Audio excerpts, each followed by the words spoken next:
啱啱就同阿 Ram 做完一個嘅直播啦，嗰個直播咧就係講一樣大家都好關心嘅嘢，就叫做 Threads 嘅廣告。Threads 嘅廣告咧就令到好多人好話咩淨土不再啊等等。但係咧喺嗰個嘅直播裏邊咧，我哋係睇咗一啲有 Threads 廣告功能嘅 Ad Manager 底下，佢哋嗰啲 screen 係有啲咩改變。咁啊，今條片咧我就剪翻嗰啲出嚟，然之後咧我就同大家再有少少嘅 recap， 有一個 Threads 嘅廣告之後咧，其實原來係非常之難落廣告。而家限制 advertiser 嘅嘢咧都幾多下，可能即使今日啊俾咗一個嘅呢個權限你去用 Threads 呢樣嘢做廣告咧，其實你都落唔到啊！你好多 post 落唔到。Before 我睇嗰個 live 嘅畫面之前咧，我就要解釋下到底嗰啲資料來源，因為我自己就未有喺 Ad Manager 我係見唔到任何 Threads 嘅功能嘅。Threads 嘅廣告暫時咧就只有 placement， 即係話你唔可以將任何嘅 Threads 嘅 post 變成一隻廣告，但係你可以將 Facebook 同 Instagram 嘅 post 喺 Threads 上邊變成廣告，令人哋喺 Threads 上面睇得到。即係話你必須要用嘅素材就係喺 Facebook 同 Instagram 咯。我睇嘅咧就係呢個嘅一隻肥宅呢個嘅 Threads 嘅 user， 因為公開咗一啲 Threads 嘅廣告嘅一啲嘅 screen 啦，所以我就係利用嗰啲 screen 嚟去做一啲嘅 comment 嘅啫。咁事不宜遲，我哋就即刻去睇直播嘅一啲嘅內容。好啦，咁啊到底 Threads 嘅廣告而家係點樣嘅咧？而家係有咁呢個有幾個 screen 嘅。咁佢一入去嘅時候咧，然之後咧你入到去 Ad Manager 啦，呢個係廣告管理員嚟噶。當你去到 Ad 嗰個層面咧，你可以揀你用邊個 Facebook page 啦，用邊個 IG 嘅賬戶啦。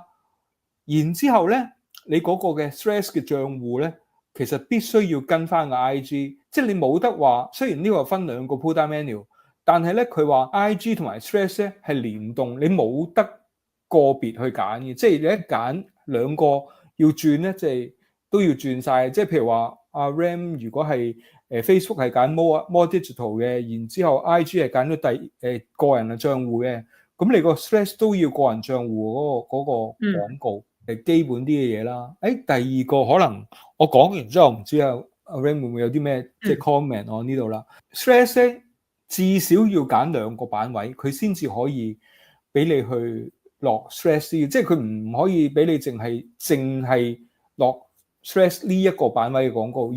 Threads 嘅版位咧暫時只有 feed 一個版位啦。呢度我其實嗰陣時諗都覺得有啲得意，就因為我哋平時 Facebook 又好啊 Messenger 又好啊，其實全部你都可以 by default 淨係揀一個噶嘛。咁我 Threads 我唔肯定，其實我本身見到呢樣嘢嘅時候，我第一樣嘢諗係咪佢係諗緊咧自己派唔到貨嘅時候咧，你有多個版位我都仲可以即係夾硬，可能你本身揀咗 IG feed 同埋 Threads feed 啦，咁我 Threads 可能唔夠數派俾你，我都仲可以幫你喺 IG 派。咁但係如果你係 Threads 全部揀晒，佢唔夠貨，佢就真係 run 唔到。即係我純粹係咁樣諗，點解佢會咁樣 force 你揀？可能有呢個原因。我記得咧，好似 Reels 開頭嘅時候咧，都好似係逼人去揀多少少嘢，即係唔可以單單係用 Reels。我唔知佢最終你啱啱講嗰個原因都可能係嘅，即係如果嗰個數係好少，同埋而家因為佢唔係咩嘛，即係佢唔係俾晒所有人啊嘛，即係話而家有佢公開俾幾多人，大家冇人知喎，即係係30% 啦、50% 啦，定係即係如果大家睇開佢 Meta 嗰啲。俾 agency 嗰啲 deck 咧，大家就知道佢30% 係幾時，50% 係幾時，75% 係幾時咁嗰啲啊嘛。即係你而家唔知佢去到幾個 percent 嘛。就算你話 global 75%，你都可能係香港只不過係20% 都唔定。咁所以始終派貨嗰度都可能係有少少限制。即係你頭先講下一個咧，咁呢個咧佢就話廣告受眾啊，如果開 Advantage Plus 嘅話咧。切換即使你係熄咗嗰個 Advantage Plus 咧，右上角綠色呢一個咧，都依然會出現 Advantage Plus 嘅。但係咧，你一定要切換到去成為流量廣告呢度，即係話，如果要用 Threads，你只有一個方法係喺受眾度唔用呢個 Advantage Plus 嘅 audience，就係只有流量呢一個嘅 objective。係可以咁樣樣，如果唔係，就一定要用 Advantage Plus。Advantage Plus 當然係即係控制個流量，即係理論上派貨會派得再好啲啦。佢成日都會 warn 你嘅話咧，如果你嗯即係唔用 Advantage Plus 啦，跟住佢就會話啊，你可能個 cost 會貴33%嘅喎，你係咪要咁樣做啊？即係成日都會有呢一啲 warning 咯。我想講咧，即係佢我哋因為我哋都唔係我唔係所有客我哋都開嘅，即係至於 Meta 嘅廣告咧，我覺得佢乜嘢都好中意 push 你用 Advantage Plus 嘅。但我諗如果我哋大家係 set 開廣告咧，應該都深切咁感受到咧，Advantage Plus 都真係唔係喺所有地方都 work 啦。咁所以點解我哋都真係就住情況開咯？即係如果你喺 post engagement 開呢個咧，你係大鑊啊喺香港。即係，但係佢就不停咁逼你啦，包括佢 opportunity score 啦。我冇理解錯，即係我唔知有冇理解錯。攞到100分嘅話咧，即係話你好聽 Meta 話咁解，即係就唔係代表好有 opportunity 咁解，係咪？係你係好跟佢所謂嘅 best practice，但係我哋以前都有實測過，佢哋講嘅 best practice 好多時候都未必真係咁 suitable best 每一個客戶咯。係啊，即係stress 嘅廣告喺廣告管理員有啲乜嘢，仲有啲咩唔同咧？我諗呢個係咪應該會大家都會有特別多嘅反應咧？佢話 stress 嘅版位即係 placement 嗰度啦，只有選擇正方形同16:9嘅啫，所以咧 reels 係唔 work 嘅，9:16係唔 work 嘅，只有16:9同埋1:1。因為其實咧，譬如話我自己啲課程咁啦，我都發覺做段 videos 咧，好似好少少，即係嗰個 CPM 啊，又或者即係某啲指標係好少少，幫到我去到啲廣告啊。咁但係咧如果你話9:16唔得，我諗都幾，你會唔會覺得好嚴重咧？我哋嗱好老實講，我哋嘅心入邊見到嘅時候咧，我開頭第一次真係以為我自己睇錯，跟住我第二下係覺得係咪玩嘢咧？即係我雖然知道佢而家都仲係一個推行緊嘅階段，可能會改啦。咁但係其實上年即係我哋先聽完 Meta 嘅叫我哋啦，就係話嚟緊咧1:1唔係 best 噶啦，嚟緊咧其實就係即係 IG 而家係4:5啊，即係嗰個 ratio 咧其實係最好嘅。咁所以其實以後咧啲廣告咧都可以 consider 做4:5。咁咧呢個係佢上年年尾先同我哋講嘅。咁但係 and then 而家可能講緊 Threads 啦，如果佢真係話我淨係 support 橫向同埋正方形嘅，咁我即係佢之前講嗰啲咩 best practice 嗰啲圖全部都唔用得噶咯。咁就變咗 for 我哋其實係會覺得，即係如果假設佢真係唔改呢個位啦，即係之後真係話啊，你淨係1:1同埋橫向啦。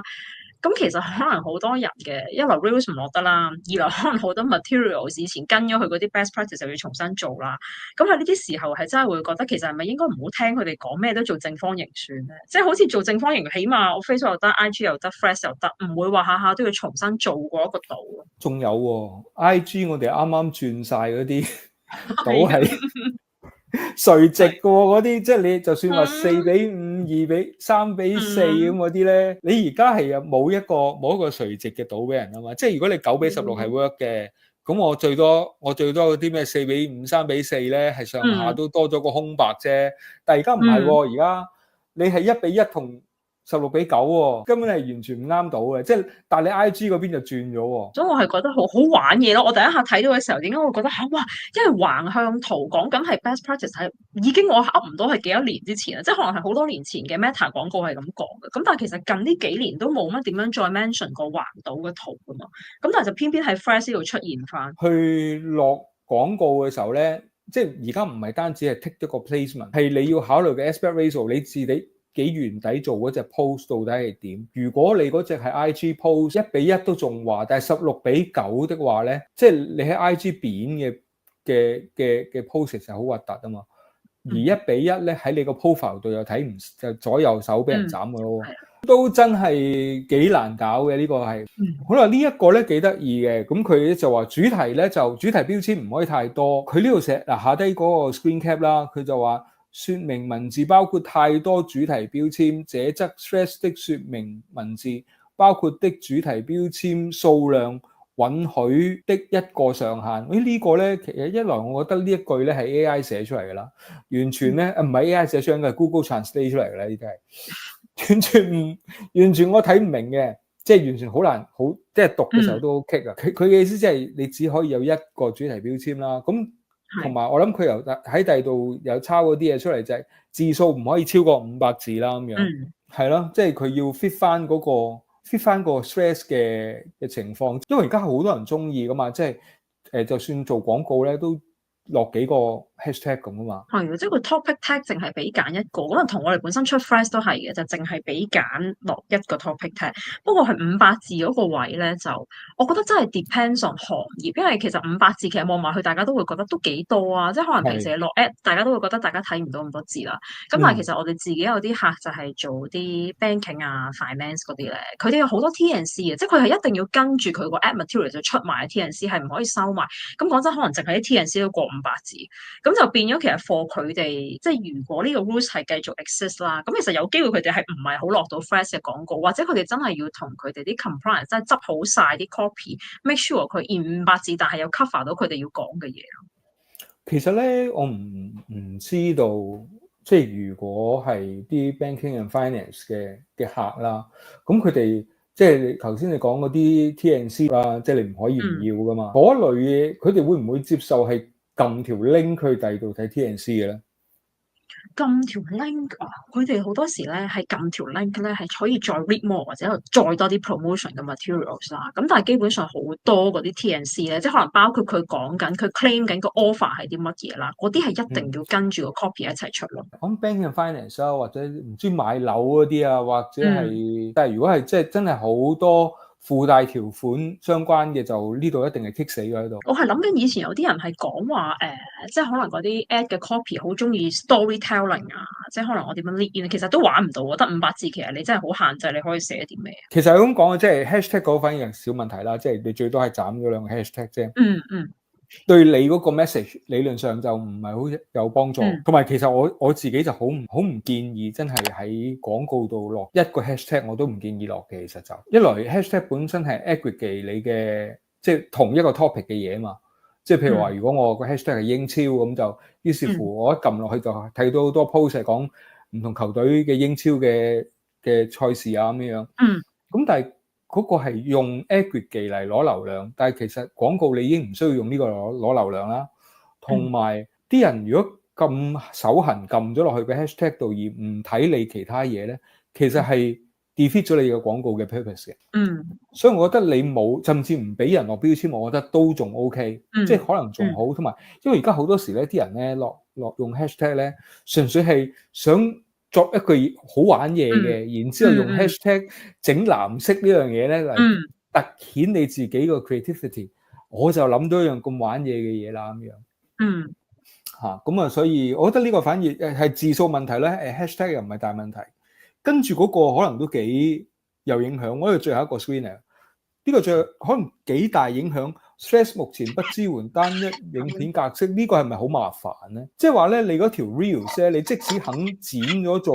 變成一條16:9嘅片咧，係啦，都唔得。Threads 係唔俾 video ad 嘅，而家係。咁其實有啲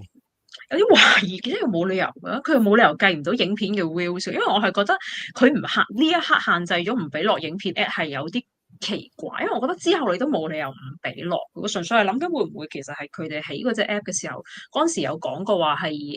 趁住 Twitter X 有事嘅時候即刻出噶嘛，即係我係有少少諗，其實係咪有啲 infrastructure 有啲嘢其實唔係好 ready，咁所以點解開頭試 ads 嘅時候，可能就試一啲最簡單先嘅文字啦、圖片啦，咁就完全唔俾你喐到影片，因為可能影片我諗對於佢哋 server 一個 processing 可能又會麻煩啲，我都唔肯定。即係呢個真係唔知啊！但係咧，其實如果咁樣咧，即係而家成件事睇翻，我哋去落一隻 Threads 嘅 ad 咧，就唔係單單只 take 個 placement，即係成個 creative，無論係頭先講 aspect ratio 啦、字數啦、落唔落得videos 啊等等啦，其實都同我哋而家係營運緊嘅 Facebook 同 IG 係唔同喎，而我亦都唔可以攞 Threads 嘅 post 嚟去做廣告喎，我只能夠攞 Facebook 同 IG 嘅搬翻過嚟呢一邊，咁呢一邊又唔受嗰邊啲嘢而家玩開嘅方法喎。我覺得佢有少少係想逼你做 dark post，因為我覺得 existing 咧，好似咁講 Facebook、IG 其實你好，我唔知佢 carousel 實唔 support 得到啦。咁但係好多時即係頭先佢講嘅一啲 best practice，其實而家都唔係好流行喺 Facebook 或者 IG 呢兩個平台噶嘛。變咗我其實我有少少覺得，其實佢係咪想逼我哋即係做 dark post，我可能落下 IG feed，跟住就落埋 Threads feed 咧。因為我都覺得我 existing 嗰啲嘢，我都覺得係有啲難督到 Threads 呢個 placement 係啱用。即係你一定要特別做嗰啲嘢，即係你唔係揀即係將原底嗰個嚟做類似 boost post 嘅工作就已經 OK。我都估唔到佢竟然冇 boost post，因為我本身係覺得我以為最簡單，唔係最 direct，應該就係 use existing post 咁樣做，點知反而冇。其實我成日都同啲客講咧，即係 boost post 係 Meta 設計出嚟最有效呃你錢嘅方法，係咁講，最有效賺你錢嘅方法。讀錯咗個字啊！咁樣，咁但係佢冇咧呢樣嘢，即係甚至佢唔可以直接喺 Ad Manager 度揀咗 post 就。我諗你而家就算俾着你去用呢一紮嘅，即係俾着你開咗呢個功能啦，你喺 Ad Manager 度揾翻你啲 Facebook 同IG 嘅 post 嚟落廣告啦。其實可能你都逐個揀，你都覺得唔知有幾多個可以用得到啊！係啊，因為我其實係如果我一開咗，我即刻試下用翻啲舊圖咧，跟住可能 send 啲 traffic 落我啲 blog 度咧，睇下究竟嗰個 CPC 嗰個 CTR 係點樣，即係我自己好八卦，好想知。但係如果你真係問我 existing，我都覺得啲 post 係有啲難符合佢呢啲 requirement。做唔做正方形 post 嘛？即係大部分人都唔做正方形 post 嚟㗎，即係俾 IG 逼到唔做正方形 post 嘛。係啊，即係你 IG 逼完我，而家呢度又話要做翻個正方形，咁我點解我要做兩套嘢先至能夠 fulfill 到落 stress 廣告？喂，真係好難喎，其實。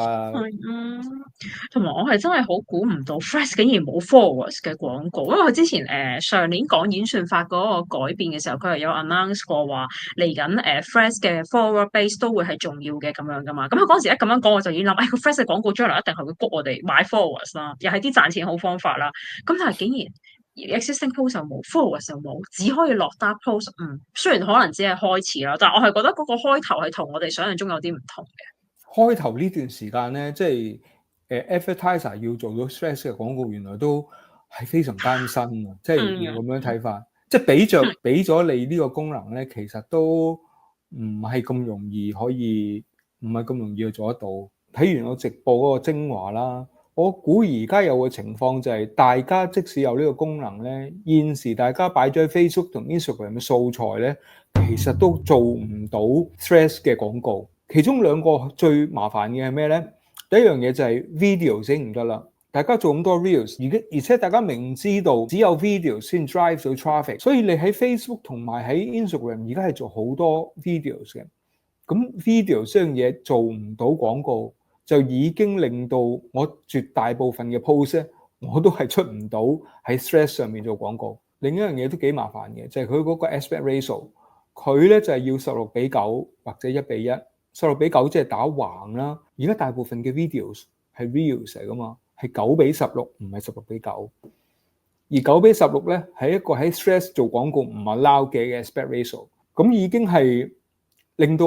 做好多 reels 嘅朋友咧係搞唔掂啦。而且而家大家仲有個問題就係只能夠橫倒或者正方，淨係呢兩樣嘢 videos 同埋唔俾做直倒，大家已經係要刻意做過啲素材先至投放到 Threads 嘅廣告。咁當然啦，如果我有 Threads 嘅廣告，我都會試下做啲素材，然之後去投放一下。其實唔係個個都能夠有呢個嘅 luxury 咁去做啦。所以我諗，如果佢唔放寬佢而家 Threads 嘅廣告嘅要求咧，其實我諗喺短時間之內咧，Threads 係唔會突然之間乒鈴白能好多廣告出嚟，又或者出嘅廣告咧，可能咧首先係一啲願意付出多啲重新做素材嘅 account 商，咁嗰啲既然都咁肯做素材，我估啊，相對都會有少少質素啦。